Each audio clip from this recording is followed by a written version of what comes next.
I'm just going to quickly introduce the session in just a couple of sentences. So this is a second episode in our series on electioneering and voter safety amid a resurgence of COVID-19 cases in India, particularly focusing on those states that are going to the polls, the state assembly elections, Tamil Nadu, Kerala, and as we know, the process is underway in West Bengal, and then also Assam would be the next state in line. What we're seeing, of course, is hectic electioneering. There are massive crowds being mobilized. We see political leaders, candidates campaigning feverishly, surrounded by huge numbers of people, and masks are hardly to be seen. So, leave alone physical distancing. So, we'd just like to talk about the risks that are inherent in such a situation. We really understand those risks. And I think Dr. Parasamy is going to go into that. And what do we do during electioneering? During polling, while we're polling in a pandemic, how do we stay safe? And how do we make sure that the government delivers on measures to keep the electorate safe? So with those few words, I think I will ask Dr. Rajiv Sadanand to speak first. And he's a former health secretary, Kerala, and he currently heads up Health System Transformation Platform, which is a Delhi-based think tank, which focuses on studies on health policy and systems. And he is also the external editorial committee of the WHO report on cancer and one of the commissioners on the Lancet Global Health Commission on financing primary healthcare. He's been advising the Chief Minister of Kerala on COVID-19. Also has been a CEO of the Rashtriya Swasthya Bima Yojana, one of India's earliest and most widely known national social health insurance programs, and also served at UNAIDS earlier and been on technical committees set up by UNAIDS and the WHO. So, and an excellent communicator, very well, beloved among journalists, known for his frank communication. Just like Dr. Kurandaswamy, who is a former director of public health and preventive medicine, government of Tamil Nadu, who has held that position for more than 7 years and handled many a public health crisis at that time, including disaster relief and health, handling the floods and the cyclones in both Tamil Nadu, as well as advising the government of Odisha. Also, who has worked closely with Dr. Rajiv Sadanand, handling Kerala's, deluge a few years ago, the massive health crisis that was brought on by the floods in Kerala, who is going to share with us some practical advice and strategies for how journalists should stay safe and also make sure that the electorate stays safe during the run-up and during the polling of the state assembly elections that are currently underway. So with those few words, may I now invite Dr. Rajiv Sadanand to share his thoughts on how we can move forward at this very, very perilous time for all of us. Thank you. Thank you, Dr. Jayashrithar, and thank the organizers. I need a clarification. What language do I use? Because if I'm talking to the Kerala journalists, I might as well speak in Malayalam. So what language do I use? We understand. Actually, in fact, I was working in Chepalcheri for about a few months. But you have other people also who from outside. So Yes, so what have you planned for me? What is the mixture of English and Malayalam would be no, mixture won't work. So what I'll do is I'll address I'll speak in Malayalam for the Kerala journalists. And if that's okay with the my apologies to the non-Kerala participants in this. So I need a guidance. What do you prefer? It's either English or Malayalam. I think Malayalam, go for it, and maybe a couple of important points in English would be good. Okay, that's a good suggestion. Okay. Good. Nice for everyone on this call. Right. Thank you. അപ്പോൾ ഇതിൽ പങ്കെടുക്കുന്ന മലയാളികളായ പത്രപ്രവർത്തകരോട് എനിക്ക് ആദ്യം ഒരു ക്ഷമാപണമുണ്ട്. കാരണം ഞാൻ ഈ പറയുന്ന കാര്യങ്ങൾ പലതവണ പലയിടത്തും ഞാൻ പറഞ്ഞിട്ടുള്ളതാണ്. ഒരുപക്ഷെ നിങ്ങൾ കേട്ടിട്ടുണ്ടാവാം. അങ്ങനെയാണെങ്കിൽ ഞാൻ കഴിയുന്ന സംസാരിച്ചിട്ട് ബാക്കി ചോദ്യങ്ങൾക്ക് വേണ്ടി ഇത് മാറ്റിവെക്കാം. കേരളത്തിലെ ഈ എപ്പിഡമിക് നോക്കിക്കഴിഞ്ഞാൽ അത് നമ്മൾ പ്രതീക്ഷിച്ച ലൈൻസിലാണ് പോയിട്ടുള്ളത്. നമുക്ക് ആദ്യത്തെ കേസ് വന്നു, അത് കഴിഞ്ഞിട്ട് കേസുകൾ കൂടിക്കൊണ്ടിരിക്കുമ്പോഴത്തേക്ക് മാർച്ചിൽ ലോക്ക്ഡൗൺ വന്നു. ലോക്ക്ഡൗൺ വന്നപ്പോഴത്തേക്ക് കേരളം ഒരു ന്യൂസിലൻഡ് പോലൊരു ദ്വീപായിട്ട് മാറി. കേരളം അത് സാമാന്യം നന്നായിട്ട് നിയന്ത്രിക്കുകയും ചെയ്തു. അത് കഴിഞ്ഞ് മേയിൽ ലോക്ക്ഡൗൺ മാറ്റി, കേസുകൾ കൂടാൻ തുടങ്ങി. കേസുകൾ കൂടി ഓണവും പിന്നെ ഓണമൊക്കെ ഓണം കഴിഞ്ഞപ്പോഴത്തേക്കാണ് ഒരു ഒക്ടോബറിൽ നമ്മൾ പീക്ക് ചെയ്തു. അത് കഴിഞ്ഞിട്ട് ഞങ്ങൾ ഇവിടെ സാധാരണ നോക്കുന്നത് റീപ്രൊഡക്ഷൻ നമ്പറാണ്. റീപ്രൊഡക്ഷൻ നമ്പർ പറയുമ്പോഴത്തേക്ക് രോഗം ബാധിച്ച ഒരു വ്യക്തി എത്ര പേരെ ഇൻഫെക്ട് ചെയ്യാൻ കഴിയും. ഇപ്പോൾ റീപ്രൊഡക്ഷൻ നമ്പർ 1 ആണെന്നുണ്ടെങ്കിൽ രോഗം ബാധിച്ച ഒരാൾ വേറൊരാളെ ഇൻഫെക്ട് ചെയ്യും. അപ്പോൾ 10,000 പേർക്ക് രോഗം ബാധിച്ചാൽ അത് അടുത്ത ടൈം സ്ലോട്ട് വരുമ്പോൾ അതാണ് ഈ 1 നമ്മളെ സംബന്ധിച്ചിടത്തോളം വളരെ അപകടകാരിയായിട്ട് കണക്കാക്കുന്നത്. അതുകൊണ്ടാണ് ഇത് ഞാൻ പറഞ്ഞതുപോലെ മെയ് തൊട്ട് 1 മുകളിലേക്ക് പോയി. അത് ഒരു 30 ഒക്ടോബർ അവസാനം വരെ 1 മുകളിൽ തന്നെ നിൽക്കുകയായിരുന്നു. അത് കഴിഞ്ഞപ്പോഴത്തേക്ക് പതുക്കെ കുറയാൻ തുടങ്ങി. നവംബർ അവസാനം നമ്മൾ നവംബർ മുഴുവൻ നമ്മൾ 1 താഴെ നിന്നു. ഡിസംബറിൽ വീണ്ടും കയറി. അത് ഡിസംബറിൽ കയറിയത് ഏതാണ്ട് ഫെബ്രുവരി 19 വരെ 1 മുകളിൽ തന്നെ നിന്നു. അത് കഴിഞ്ഞിട്ട് കുറയാൻ തുടങ്ങി. വളരെ നന്നായിട്ട് കുറഞ്ഞു. അതായത് മാർച്ച് 5 ആയപ്പോഴത്തേക്ക് അത് 0.9 താഴെ വന്നു. 19th മാർച്ച് വരെ അത് 0.9 താഴെ തന്നെ നിൽക്കുകയായിരുന്നു. അപ്പോൾ ഈ എലക്ഷൻ വരുമ്പോഴത്തേക്ക് കൂടുമെന്ന് അറിയാവർ അതിനുശേഷം അത് കയറിക്കൊണ്ടിരിക്കുക. അപ്പോൾ ഈ ത്രഷോൾഡ് ഞാൻ നേരത്തെ പറഞ്ഞ 1 ഈ ആഴ്ച അത് ക്രോസ് ചെയ്യും. കഴിഞ്ഞിട്ട് പിന്നെ ഈ ഇലക്ഷന്റെ സമയത്ത് കയറും എന്ന് തന്നെയാണ് പ്രതീക്ഷിക്കുന്നത്. അപ്പോൾ ഞാൻ നേരത്തെ പറഞ്ഞതുപോലെ ഈ സ്പൈക്ക് നമ്മൾ പ്രതീക്ഷിച്ചിരുന്നതാണ്. അതിപ്പോൾ സംഭവിച്ചുകൊണ്ടിരിക്കുകയാണ്. പക്ഷെ ഞങ്ങളുടെ ചെറിയ പ്രതീക്ഷ ഉണ്ടായിരുന്നത് ആ ഒരു കുറഞ്ഞുകൊണ്ടിരിക്കുന്നത് കുറച്ചുകൂടെ താഴോട്ട് പോകുമെന്നും വീണ്ടും കയറുന്നത് ഒരു ലോ ബേസ് ലൈനിൽ നിന്ന് കയറുമെന്ന് പ്രതീക്ഷിച്ചിരുന്നു. നിർഭാഗ്യവശാൽ അത് സംഭവിച്ചില്ല. ഇപ്പം തന്നെ നല്ലൊരു ലെവലിലേക്ക് നീങ്ങിക്കൊണ്ടിരിക്കുകയാണ്. ഇലക്ഷൻ കഴിയുമ്പോഴത്തേക്ക് നമ്പർ ഇനിയും കൂടാൻ, റീപ്രൊഡക്ഷൻ നമ്പർ ഇനിയും കൂടാൻ സാധ്യതയുണ്ട്. ഒരു ഗുണമുണ്ടായത് മെയ് 2 വരെ ഇലക്ഷൻ ഉണ്ടെങ്കിലും ഏപ്രിൽ 6 നമ്മുടെ പോളിംഗ് കഴിയും. അതുകൊണ്ട് തന്നെ അത് കഴിഞ്ഞിട്ട് ഒരു സ്ട്രിക്റ്റ് ആയിട്ട് കൺട്രോൾ ചെയ്യാൻ പറ്റിയേക്കും. കേരളത്തിൻ്റെ രീതി വെച്ചിട്ട് അങ്ങനത്തെ മെസ്സേജ് ജനങ്ങൾക്ക് പോയാൽ ജനങ്ങൾ സ്വയം കൺട്രോൾ ചെയ്യും. അപ്പോൾ ഞങ്ങളുടെ പ്രതീക്ഷ ഇലക്ഷൻ കഴിയുമ്പോഴത്തേക്ക് ഇത് താഴോട്ട് പോകുമെന്നും അത് നിയന്ത്രിക്കാൻ കഴിയുമെന്നും തന്നെയാണ്. അവസരം നമുക്കിപ്പം കൈവന്നിരിക്കുകയാണ്. അതായത് നമുക്കെല്ലാവർക്കും അറിയാം ഈ COVID-19 അപകടകാരിയായി തീരുന്നത് ചില കണ്ടീഷനിലേക്ക് പോകുമ്പോൾ മാത്രമാണ്. ആ കണ്ടീഷനിലേക്ക് പോയില്ലെങ്കിൽ ഇതൊരു സാധാരണ പനിക്കപ്പുറത്തൊന്നും കാണേണ്ട കാര്യമില്ല. പക്ഷേ ഈ പ്രായം കൂടിയ ആൾക്കാർക്ക്, മറ്റ് കോമോർബിഡിറ്റി ഉള്ള ആൾക്കാർക്ക് ഇത് വന്നു കഴിഞ്ഞാൽ ഹോസ്പിറ്റലൈസേഷനും ICU അഡ്മിഷൻ, മരണം ഇതൊക്കെ കൂടാനുള്ള സാധ്യതയുണ്ട്. അപ്പോൾ ഇപ്പോൾ ഉള്ള ഗുണമെന്ന് വെച്ചാൽ നമുക്ക് നല്ല 2 വാക്സിൻ ലഭ്യമാണ്. ഇസ്രായേൽ, UK, US മുതലായ രാജ്യങ്ങളുടെ ഒരു എക്സ്പീരിയൻസ് നോക്കിക്കഴിഞ്ഞാൽ വാക്സിനേറ്റ് ചെയ്ത ആൾക്കാർക്ക് ഹോസ്പിറ്റലൈസേഷനോ ICU അഡ്മിഷനോ മരണമോ ഉണ്ടാകാനുള്ള സാധ്യത വളരെ കുറവാണ്. കേരളം ഇപ്പം ശ്രമിച്ചുകൊണ്ടിരിക്കുന്നത് ഈ വൾണറബിൾ ആയിട്ടുള്ള ആൾക്കാരെ മുഴുവൻ വാക്സിനേറ്റ് ചെയ്യുക എന്നുള്ളതാണ്. അപ്പോൾ അത് വന്നു കഴിഞ്ഞിട്ട്, അതായത് ആ വാക്സിനേഷൻ കവറേജ് വരികയും അതിനുശേഷം ഇൻഫെക്ഷൻ കൂടുകയാണെന്നുണ്ടെങ്കിൽ നമ്മുടെ ഹോസ്പിറ്റൽ അഡ്മിഷൻസ്, ഹോസ്പിറ്റൽ സിസ്റ്റത്തിൻ്റെ പ്രഷർ കുറഞ്ഞിരിക്കും. ഇതിൽ നമ്മളിപ്പോൾ കണ്ടുവരുന്ന ഒട്ടും പ്രതീക്ഷിക്കാത്ത ഒരു റിയാക്ഷൻ ആയിരുന്നു. അതായത് എടുക്കാൻ അറിവുള്ള, താല്പര്യമുള്ള ആൾക്കാരെല്ലാം ഓടി വന്നെടുത്തു. ആദ്യത്തെ കുറേ ദിവസങ്ങളിൽ ഭയങ്കര ഇടിയായിരുന്നു. പക്ഷേ അത്രയ്ക്ക് ഈഗറല്ലാത്ത ആൾക്കാർ വരുന്നില്ല. നമ്മൾ ഈ വാക്സിനേഷൻ്റെ, അത് ചൈൽഡ്ഹുഡ് വാക്സിനേഷൻ ആണെങ്കിലും നോക്കിയാലൊരു കാര്യം എന്ന് വെച്ചാൽ ആർക്കാണോ ഏറ്റവും കൂടുതൽ വാക്സിൻ വേണ്ടത്, പാവപ്പെട്ട അല്ലെങ്കിൽ രോഗം വരാൻ സാധ്യതയുള്ള ലെവലിൽ ഉള്ള ആൾക്കാരായിരിക്കും ഏറ്റവും കുറച്ച് വാക്സിൻ എടുക്കുന്നത്. ഇപ്പോഴും കണ്ടുവരുന്നത് അത് തന്നെയാണ്.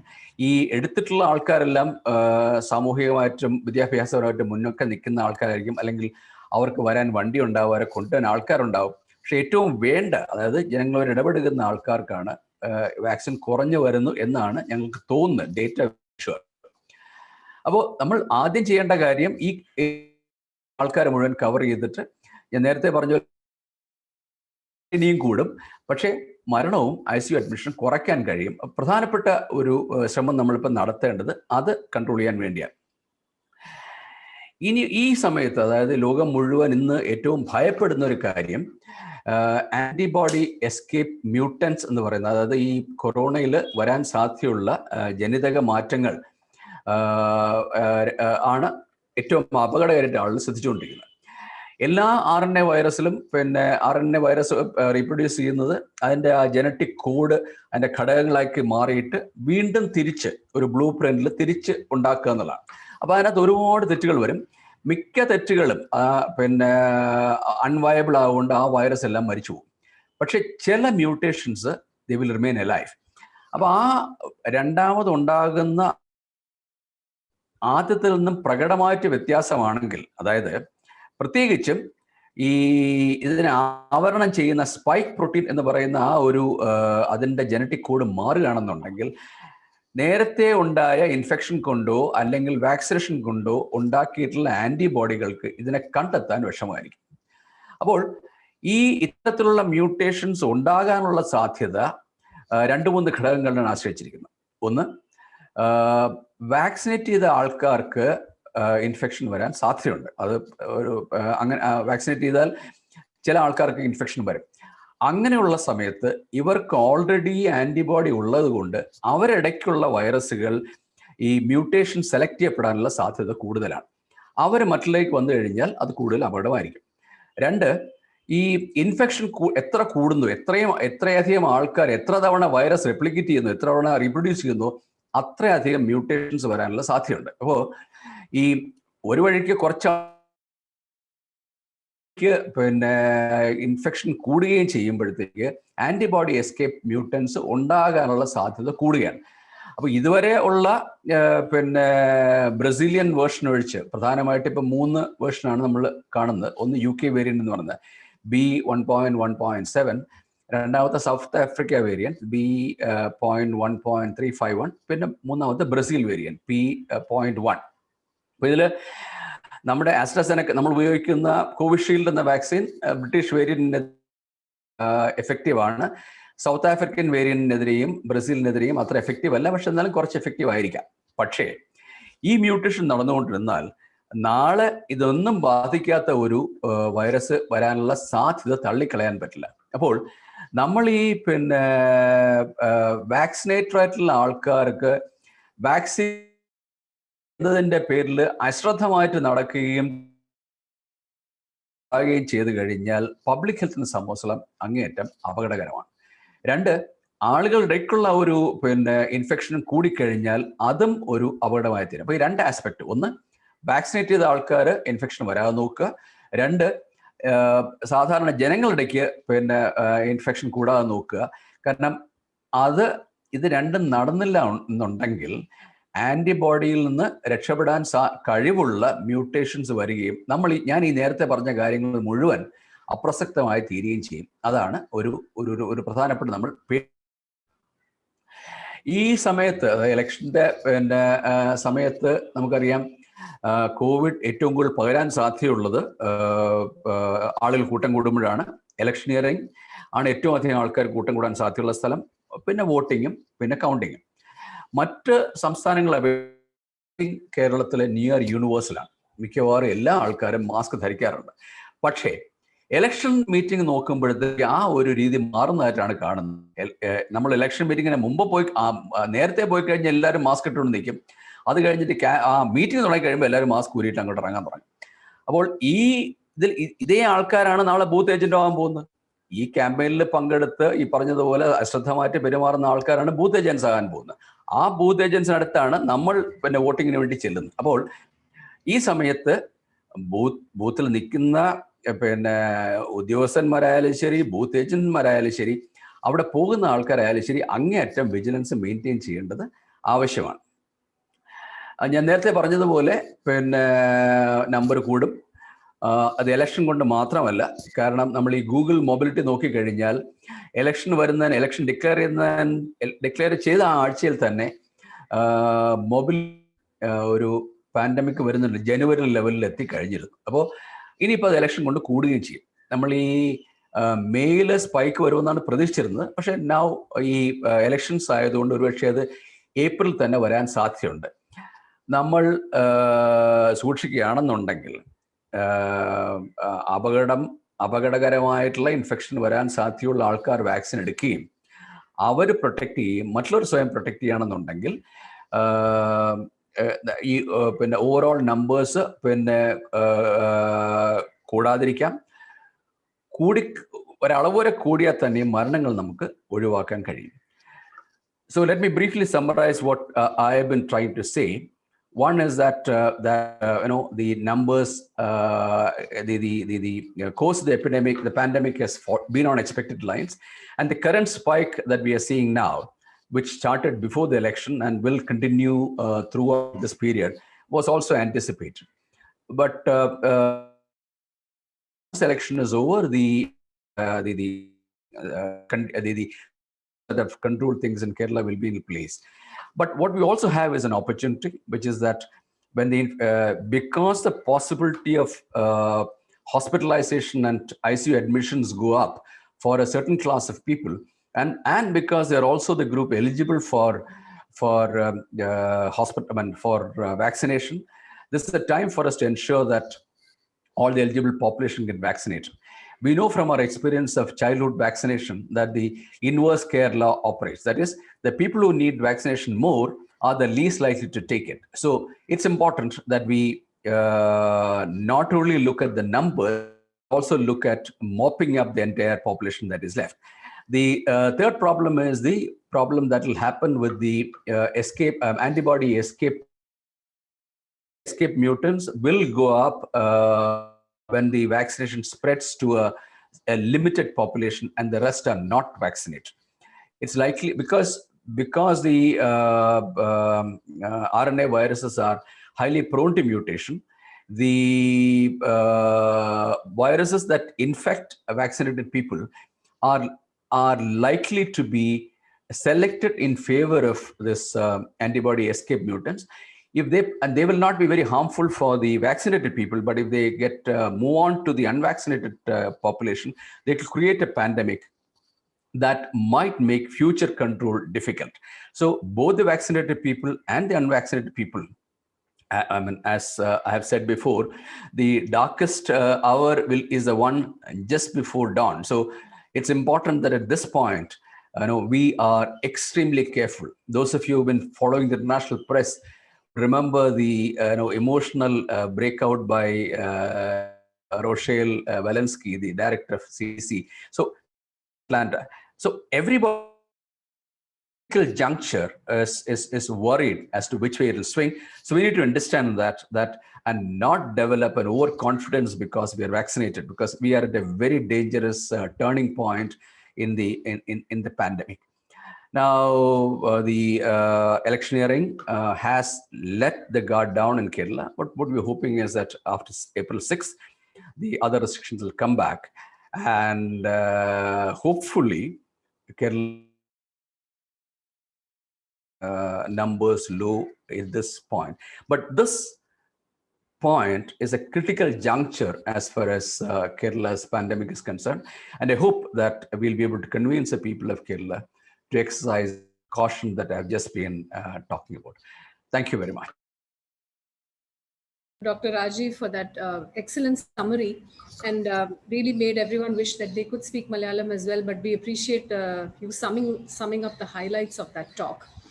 And later on, we'll try and get a translation out to people as well, because I think it's important for journalists across the country to track what's going on in the other states at the field level in order to be able to apply those lessons to their own states. This event is brought to you by Internews' Health Journalism Network, and we try to sort of promote educational, it's like continuing journalism education for journalists all over the world. So I would just like at this point to say that if you have any queries about vaccination or stories related to electioneering and vaccination, please feel free to reach out to us. I'd like to move on to Dr. Kurandaswamy at this point to also flag up a couple of other things. As he mentioned in an earlier seminar, it's not just electioneering and crowd gathering related to elections that might be propelling the epidemic now or cases. In fact, maybe these cases at all because they are in the open air. What about the other religious gatherings that are also, sort of in the picture? How should we understand them and how should we report on them? And what are all the practical strategies that journalists need to talk about in the media to promote voter safety and during these coming polls? Over to you, Dr. Purnasamy. Thank you, madam.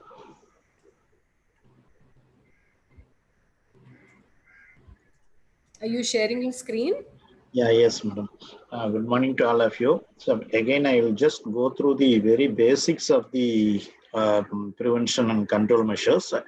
Then I think that will be applicable to not only the electioneering and all walks of life. Then afterward, we can go for discussions.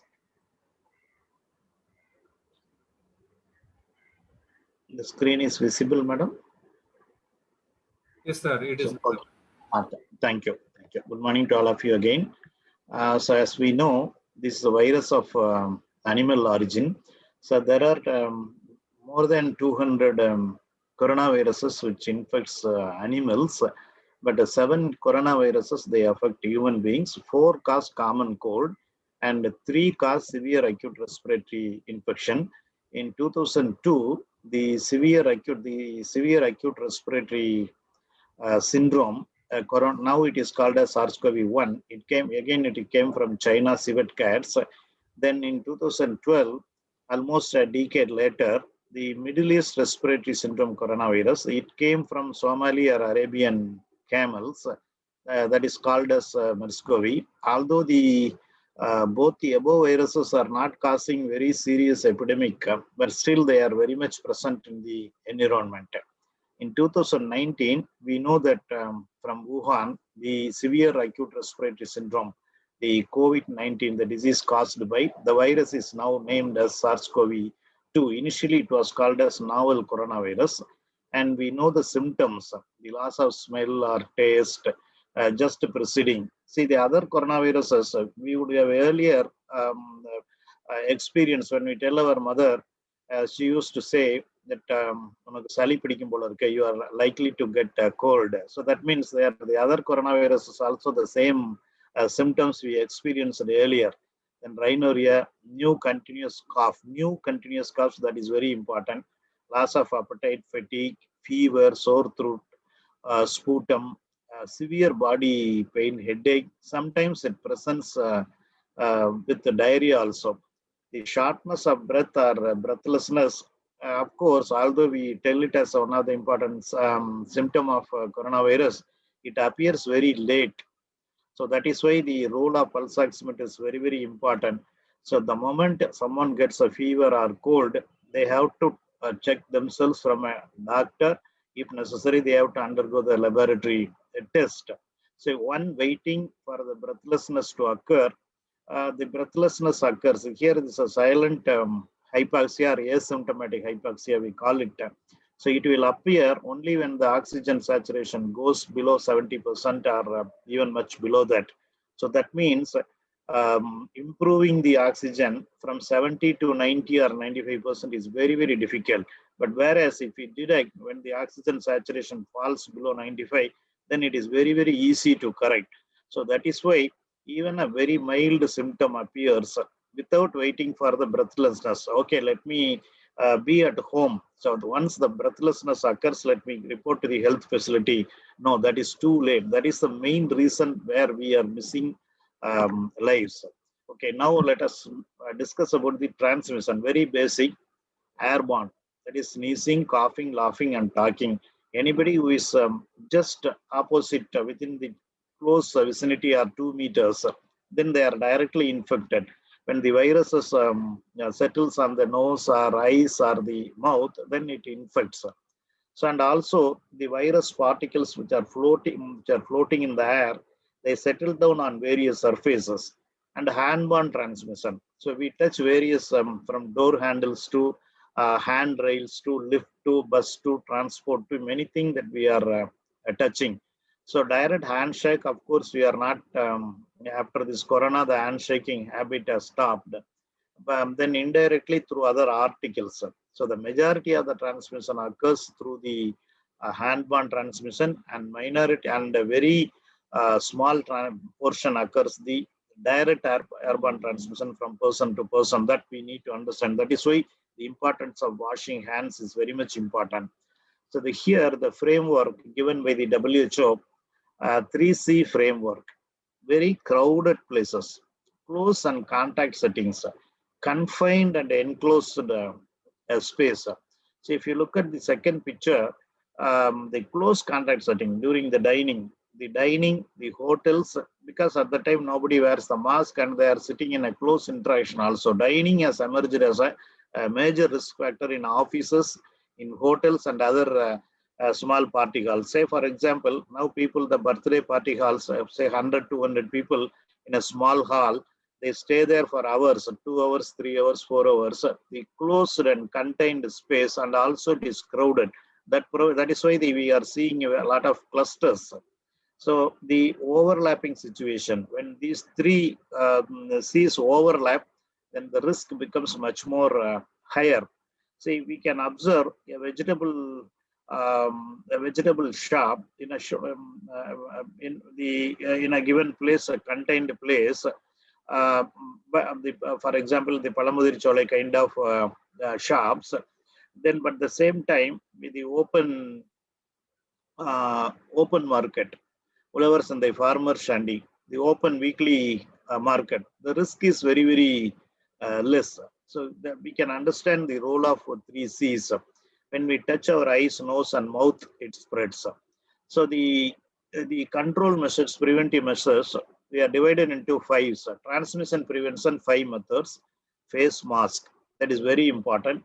Hand wash. Hand wash means we should wash our hands at least for 20 seconds, counting within ourselves from 1 to 30. So ensure that we have washed our hands at least for 20 seconds. If you carefully look at the global scenario, so the cases, the countries which are having the habit of hand wash, let us take Southeast Asian nations and Japan, where the hand wash practice is very good. Then the European and American area, so where they don't wash the hands, for everything they use tissue paper, or for everything they use spoons. So the hand wash is a very, very important and critical factor in reducing the transmission. Then disinfection, of course, keeping the surfaces frequently touched by the hands, we need to keep disinfect or keep it clean. Then social distancing, 2-meter distance. Then ventilation. Ventilation is the most critical thing. So some other slides are followed, so I am not explaining further on that. So these are all the 5 methods for prevention. Then enhancing the innate immunity. So if at all the infection occurs, I am having good nutrition, particularly the vitamin C, all kinds of vitamin D, kind of good nutrition. So that zinc and other minerals, so that enhances the innate immunity of the body immunity. Then Ayush medicines, Ayurveda, Siddha particularly, there are a lot of medicines in that. So we even many of the food that we are using, particularly in Kerala and Tamil Nadu, it contains a lot of herbal elements. So that increases the innate immunity of the people. Then comorbid conditions, particularly diabetes, hypertension. So the comorbid conditions per se are not high risk factors, but uncontrolled diabetes, uncontrolled hypertension, that means we need to check for our blood pressure, we need to check for our blood sugar, and see to that it is under control. Then good sleep, lack of sleep increases the risk of the body getting susceptible to getting the infection. And smoking greatly enhances the risk. And the one important, the good thing about the smoking is that is, even if someone smokes for 5 years or 10 years, they quit smoking within hours, within days, within weeks, we see the benefit of quitting the smoking. Even within 2 days, the carbon monoxide level starts decreasing in the blood.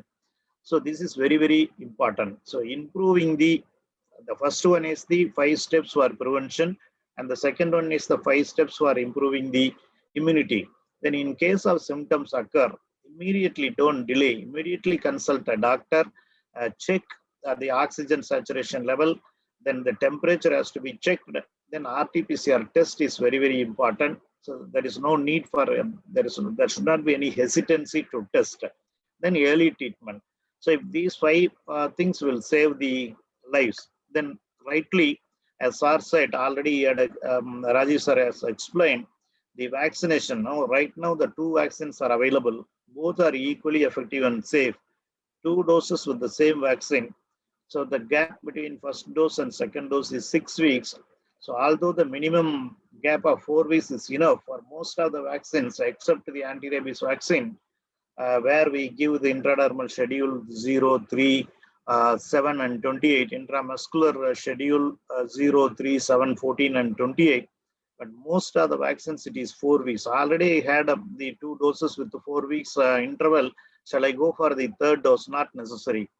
So there is a marginal benefit by increasing the gap. So the technical advisory committee has now recommended for the 6 weeks gap. If anybody who had already had the 2nd dose with the 4 weeks gap, it's okay. There is no problem. If at all anybody is not having the 2nd dose, then you can, after 6 weeks, we can go for the 2nd dose.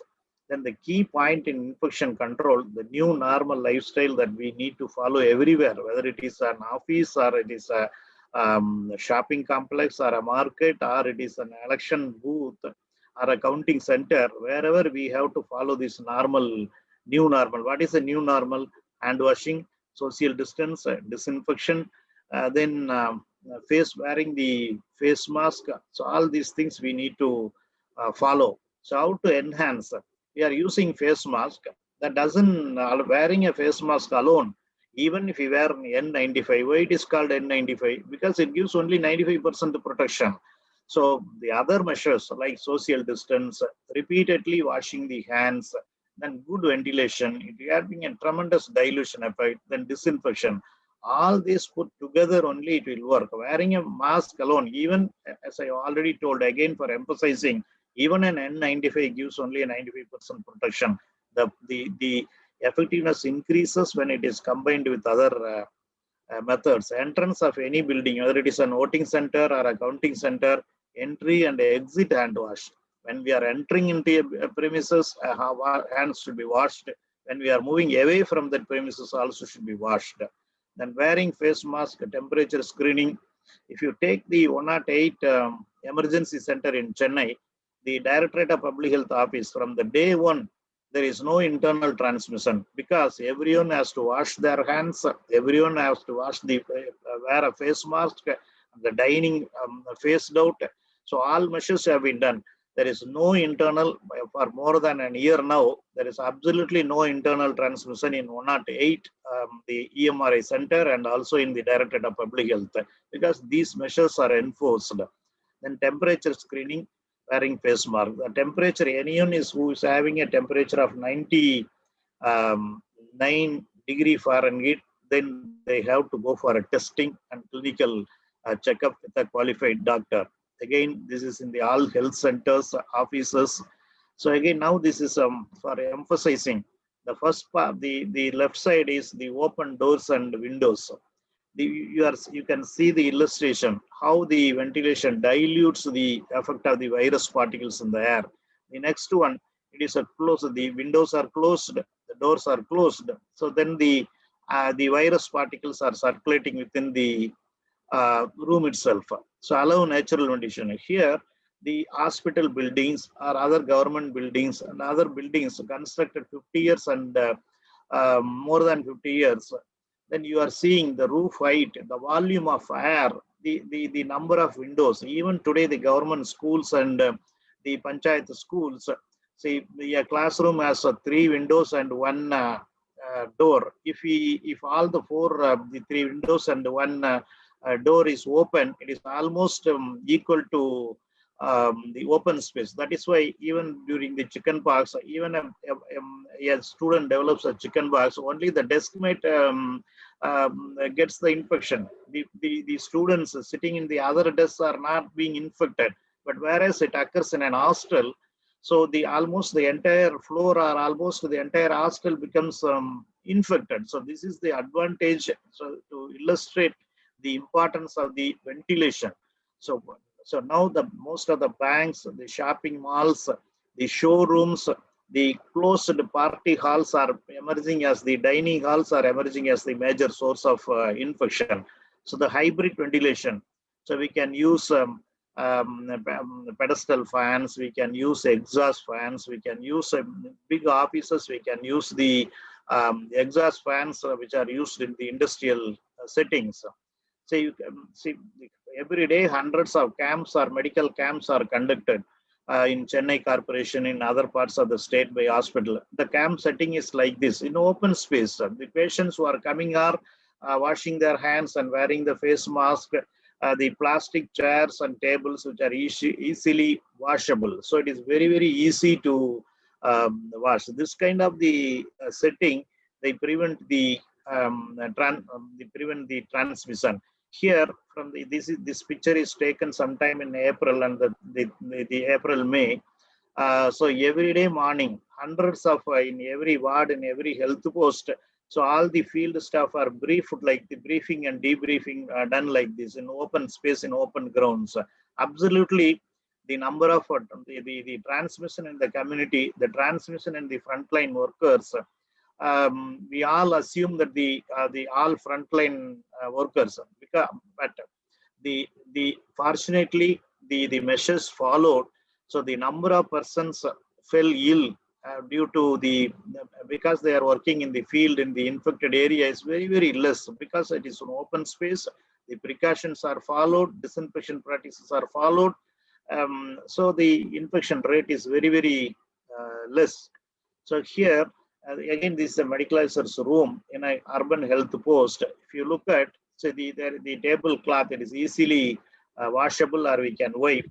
And his room, this is another medical officer. This is a dining table commonly used in outdoor settings. So they bought this kind of tables and chair. So this can be very easily wiped. So if you look at this medical officer's room, there is a pedestal fan, the windows are open. In his bathroom, there is an exhaust exhaust fan, and the wash basin is provided with the soap. And again, the lifts are highest risk. Avoiding lift or disinfecting lift is very, very important. Washing at home is also very important. Add slightly more detergent, soak it for half an hour, wash and dry in sunlight, press with an iron box, enough. Then washing machine, do not use the speed option, add slightly more detergent, hot option if available can be used. Who is the patient X? Who is losing the life? People who are seeking care very late, people with untreated comorbid conditions. If I'm having diabetes, I should check myself. If I'm having hypertension, I should check my blood pressure. Then failure to monitor the oxygen saturation level, late referral for various reasons, smokers. The home care positives and epidemiologically linked but lab test negative persons, we need to monitor our oxygen saturation very daily, at least for 10 days. Waiting for breathlessness to occur is too late. So I think everyday preventive actions by everyone. So that is very, very important. The 5 methods we told for prevention, 5 methods we told for enhancing the immunity, the 5 steps if someone is having symptom, and now all 45 plus, they should get themselves vaccinated. Maybe we are asking for the persons with comorbidity irrespective of the age. Somebody is 40 years, somebody is 35 years, even if they are having diabetes. A lot of people are having diabetes in a very young age, even hypertension at the age of 40. So anyone who is with the comorbid conditions, irrespective of the age, they should also be vaccinated. But right now, officially, it is 45 plus, and all frontline workers, doctors, nurses, and healthcare personnel. So these are the people to be immunized. Absolutely safe. It's very effective.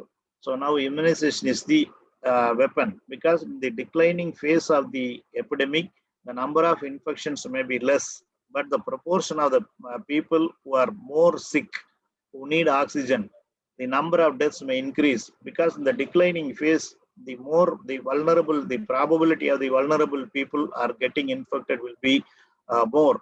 So when 5,000 cases are reported, there may be 500 admissions. Then there may be 5 deaths. Now, that will happen for 2000 cases. So we must be very, very cautious during the declining phase. The same general principles we need to apply it for the polling booth campaign or the polling counting stations. Thank you. Thank you. Thank you so much, Dr. Palanisamy, for that comprehensive overview, which also helped us all brush up on the basics. I just had a couple of questions to kickstart it, and then we're going to go to the questions in the question box. In the a considerable number of election booths, it's a closed space with no cross ventilation. So is there a way that people can be mandated to the people? It's 12:15. Organizing that voting setup should be mandated to ensure cross ventilation. How does one balance a cross ventilation with security? That's my second question. Third thing is, if you find that washing soap or sanitizers are not being made available or masks are not being supplied, maybe when the party workers mobilize their people to come and vote, maybe they should be giving these. If they're not giving these, what are journalists to do? How should we report on that? So these are my three questions, essentially focusing on ventilation and other safety practices at the polling stations. Ventilation is very, very important. There cannot be any compromise. Most of the polling stations are in the schools and other government buildings. Most of the buildings have their adequate windows and doors. But the only thing, we should not obstruct the air movement. If at all some place is, if you feel that air movement is not adequate, they can add with fans, pedestal fans. But only thing, the direction of the fan, other things they should keep according to the building condition, the location or the direction in which the people stand, the electing officers are sitting. Depending on the situation, they need to arrange. So that is very, very important. Then with respect to the hand wash, hand sanitizer and the face mask, then it is everybody's responsibility to make sure that it is being available and the social distance is maintained, the disinfection practices are followed. That is very, very important. Very simple things. Already the people are used to wear masks and they have started washing hands. So the effect of which we are already seeing. The several other diseases also now showing in practice. The doctors are saying the childhood pneumonia or even the elderly pneumonia are less when compared to the previous years. Obviously, it's less. So the hygienic practices, even we are worried that not 100% people are not following. Even with this partial following, there is a significant reduction. But during the electioneering day, I think we need to, since the police and other officials and everybody is there, I think there will be some kind of discipline must be maintained, self-discipline and also enforced discipline. Both should be there. Thank you, Dr. Palanisamy. I just asked Dr. Rajiv also to respond to what arrangements has Kerala made to make sure that there's cross ventilation when people are going into these little spaces to vote. The only worry about polling officials would be that the privacy would be sacrificed and chance of mischief are there. But that can be taken care of depending on the plan of the building by keeping the counter away from external one. But that's going to be sure that it can be done if necessary by arranging extra security outside to ensure that no mischief happens through the window. But I agree with Dr. Kulandasamy. That looks to be, because in Kerala, I don't anticipate a major problem of there being no sanitizers, lack of mask and all will not happen. But ventilation is something that will have to be taken care of. Okay. I think Mr. Murali Krishna, you. One more question from Disha. You already answered. This is for record. We are asking the same question to you, sir, Dr. Rajiv. This is from Disha. Sir, you have said that people who need vaccination, the most or least likely to take it. We are seeing large amount of wastage across the states. What would you attribute that to? As I answered, this is a vial that you can't recap. You can't, once you open it, you have to use it. I mean, all, not only AstraZeneca or Covaxin, Moderna, all of them, you can't use them. And the packing is such that you need a minimum number of 10. I mean, so how it is normally done here is that they wait for 10 people to come, form the team, form a group, and then only open the vial, which may not be, which should be feasible only if there are sufficient number of people being mobilized. So the problem is that, and in fact, the US, you hear of, people going out and vaccinating people on the way back to the hospital, or you hear about, vaccine hunters who hang around vaccine sites waiting for vaccines to be thrown away. And so vaccine wastage is, without proper planning, is the only way to save that.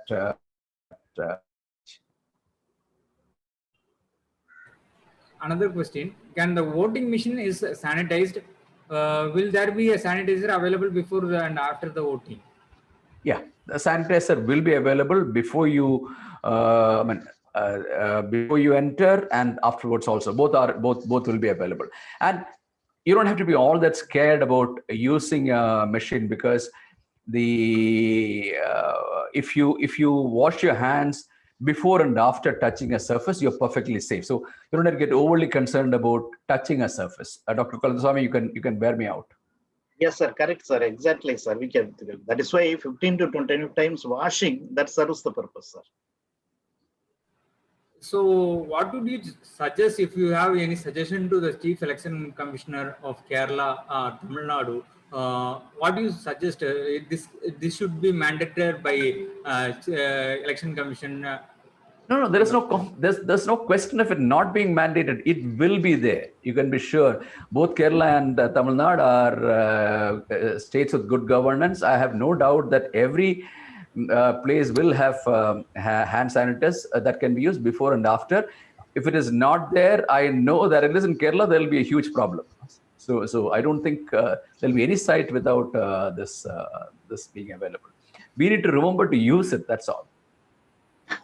So the thing is that, for example, if if a booth consists of 1,000 voters or 10,000, 5,000 voters per booth, then if the machine is increased, voting machine is increased, if the polling booths are increased, whether it can be managed. No. See, even if there are 5,000 people, the process of voting has a certain sequence to it. A person has to go through certain places, and the system will never handle something above that capacity. At a certain time, only one person can pass through the system. So, irrespective of the number of people, the only thing that could happen is that you might run out of sanitizers. The quantity of sanitizers, which will not happen. So the numbers don't matter, because only one person will go through the process, and that person will have enough time to sanitize his or her hands, and both before and after. So the numbers won't really matter. Do you have a question? Srijit had a question. Yeah, thank you. Yeah, Rajesh സാറിനോട് ചോദിക്കില്ല, അതുകൊണ്ടാണ് മലയാളത്തിൽ ചോദിക്കുന്നത്. അല്ല, English ചോദിച്ചാലും കുഴപ്പമില്ല, കാരണം കുറച്ച് മലയാള ആളുകൾക്ക് മനസ്സിലാവട്ടെ. സാർ, പേര് ശ്രീജിത്ത്, ഞാൻ തിരുവനന്തപുരത്ത് തന്നെയാണ്. സാറിനെ നേരിട്ട് കണ്ടിട്ടുണ്ട്. സാർ, സാർ നേരത്തെ സംസാരിക്കുമ്പോൾ സൂചിപ്പിച്ചു കഴിഞ്ഞു, ഈ തദ്ദേശ ഇലക്ഷനിൽ നമ്മൾ ഇതുപോലെ തന്നെ കുറെ ഗൈഡ് ലൈൻസും കുറെ സ്ട്രിക്റ്റ് ആയിട്ടുള്ള ഇതൊക്കെ ഫോളോ ചെയ്തിരുന്നു. പക്ഷേ കേസുകൾ കുറച്ചെങ്കിലും കൂടി എന്നാണ് ആ സമയത്ത് റിപ്പോർട്ട് ചെയ്യുന്നത്. അതിനുശേഷം പക്ഷേ എനിക്ക് തോന്നുന്നത് ഡെയിലി ഡാറ്റ നമ്മൾ കളക്ട് ചെയ്യുമ്പോൾ കേസ് പരിശോധന കുറഞ്ഞതുകൊണ്ടാണോ കേസിൻ്റെ ഒരു ഗ്രാഫിൽ വലിയൊരു മാറ്റം കാണുന്നില്ല. ഇപ്പോൾ സാർ നേരത്തെ പറഞ്ഞ പോലെ ക്യാമ്പയിൻ വളരെ സ്ട്രോങ് ആയി നടക്കുകയാണ്. എല്ലാ മുന്നണികളും എല്ലാ പാർട്ടികളും അതിൻ്റെ മാക്സിമം ക്യാമ്പയിനാണുള്ളത്. അപ്പോൾ ഈ ക്യാമ്പയിനിൽ എവിടെയും അതായത് ആരാണോ ഇത് ആഹ്വാനം ചെയ്യേണ്ടത്, നടപ്പിലാക്കേണ്ടത്, അവർ പോലും ഒരിടത്തും സോഷ്യൽ ഡിസ്റ്റൻസിങ് എന്ന് പറയുന്ന ഒരു സാധനത്തെക്കുറിച്ച് നമ്മൾ കാണുന്നില്ല. അപ്പോൾ എന്തായിരിക്കും ഈ അവസ്ഥയിൽ നമ്മൾ നെക്സ്റ്റ്, സാർ നേരത്തെ പറഞ്ഞു കഴിഞ്ഞു, മെയ്യിലോ ഏപ്രിലോ അത് കൂടിയേക്കാം, പാൻഡമിക് വന്നേക്കാം. പക്ഷെ തോന്നുന്നത് ഈ അതോറിറ്റീസ് തന്നെ ഇത്രമേൽ ലാഘവത്തോടെ ഇത് കൈകാര്യം ചെയ്യുമ്പോൾ ഹൗ ക്യാൻ ബി ആണ് എൻ്റെ ഒരു ശ്രീജിത്ത്, ഇലക്ഷൻ കേരളത്തിൽ ഇപ്പം മരണ പോരാട്ടമാണ്. അപ്പോൾ നമ്മൾ എന്ത് പിന്നെ പറഞ്ഞാലും ശരി, ആളുകൾ ചെയ്യണമെന്ന് അവർ കരുതുന്ന എല്ലാ കാര്യങ്ങളും ചെയ്യും. അതുകൊണ്ട് തന്നെയാണ് ഇപ്പൊ നോക്കിക്കഴിഞ്ഞാൽ government is not even talking about prevention. കാരണം they know this will happen. അപ്പൊ നമ്മൾ എന്ത് പറഞ്ഞാലും നടക്കില്ല. പക്ഷെ ഒരു രാഷ്ട്രീയക്കാരൻ എന്നോട് പറഞ്ഞൊരു കാര്യമുണ്ട്, ഞങ്ങളുടെ കിട്ടേണ്ടവർക്ക് ഓൾറെഡി പഞ്ചായത്ത് ഇലക്ഷന് കിട്ടി, അപ്പൊ ഇപ്പൊ വരുന്ന എല്ലാവരും മിക്കവാറും ഓൾറെഡി ഇൻഫെക്ട് വന്നു കഴിഞ്ഞ ആൾക്കാരായിരിക്കും എന്നുള്ളത്. Let me summarise for the benefit of others who listening in.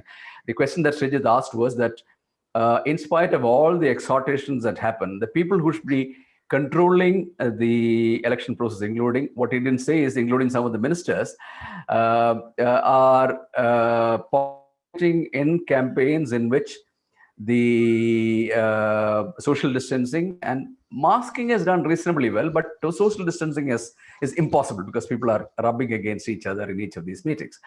So my response was that there's something we call a social discount of the future. For the political parties in Kerala, there's a do or die battle. And it's also the same thing in Tamil Nadu.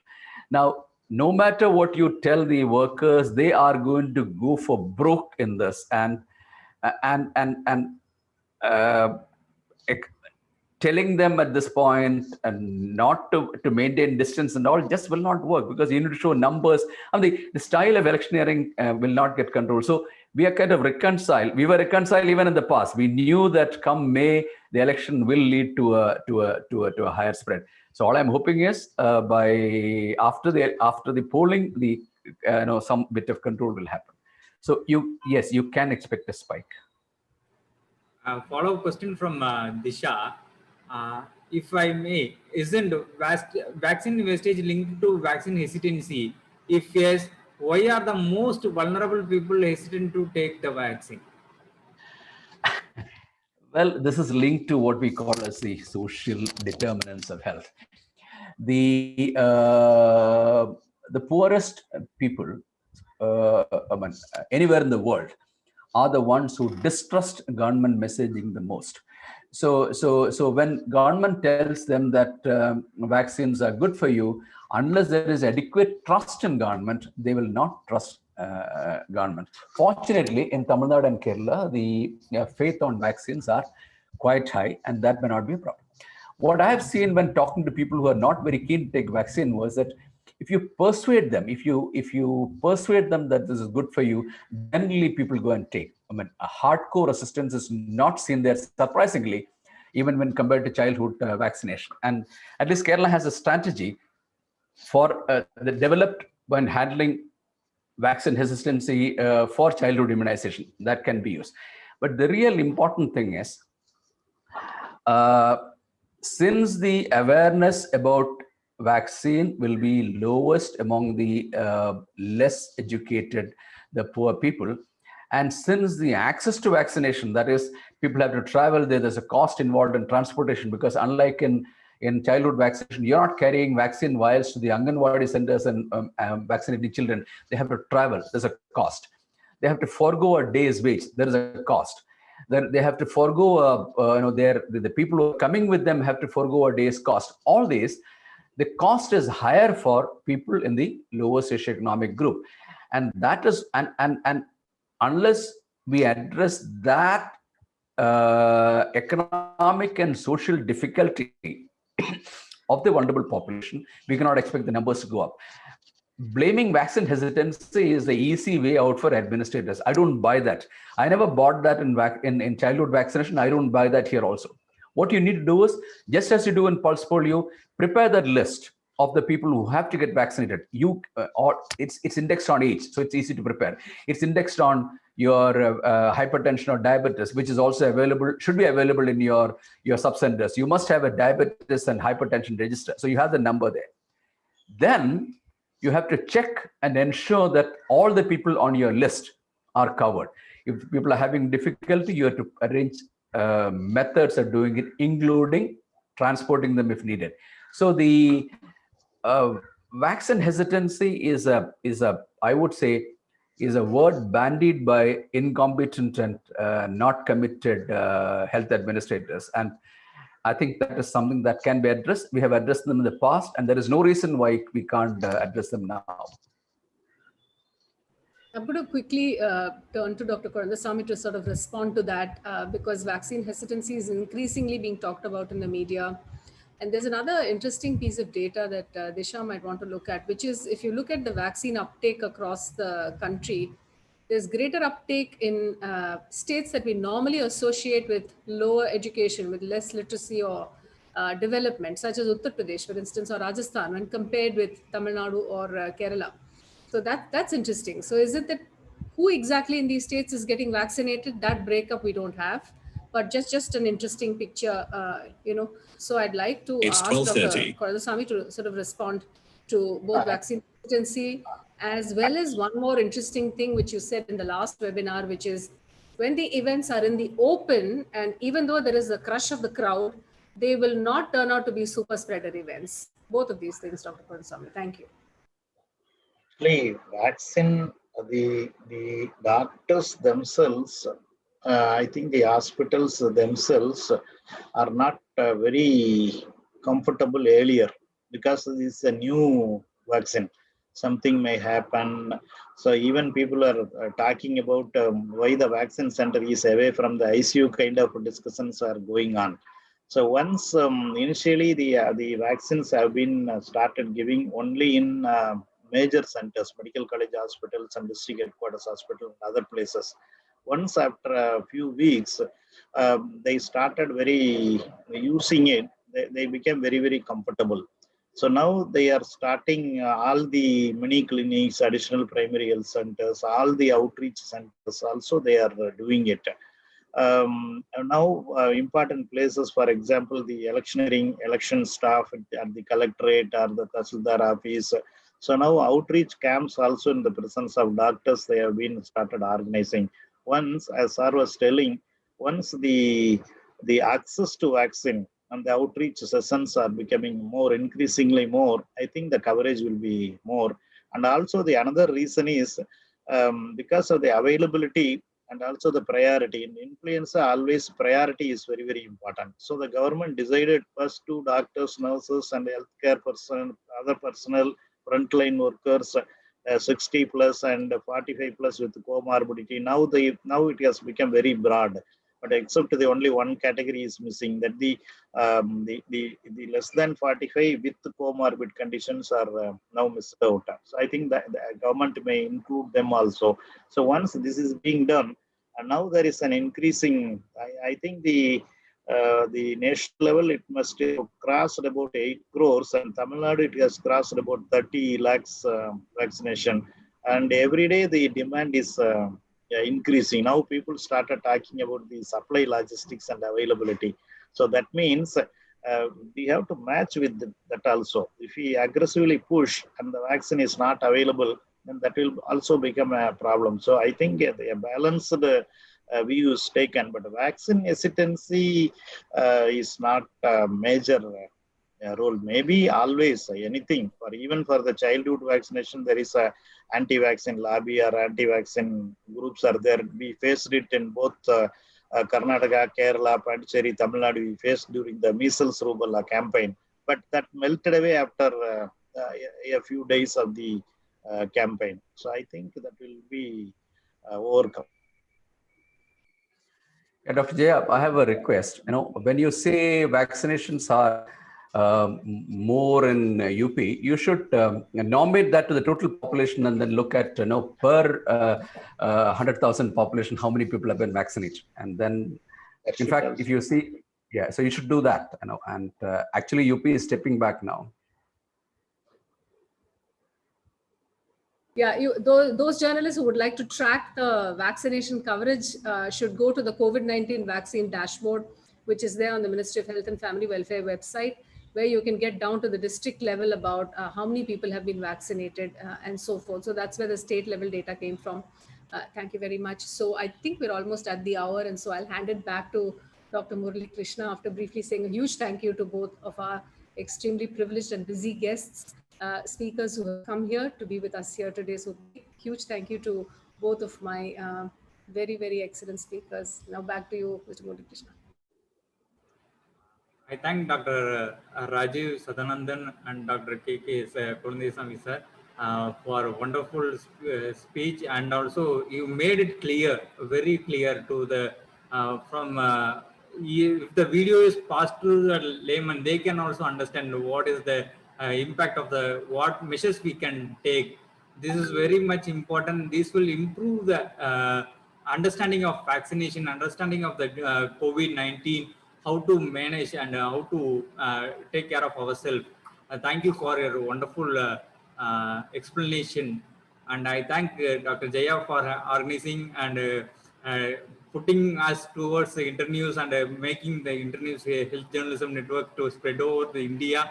And thank you for your support, ma'am. Actually, then I thank Christopher from Rwanda.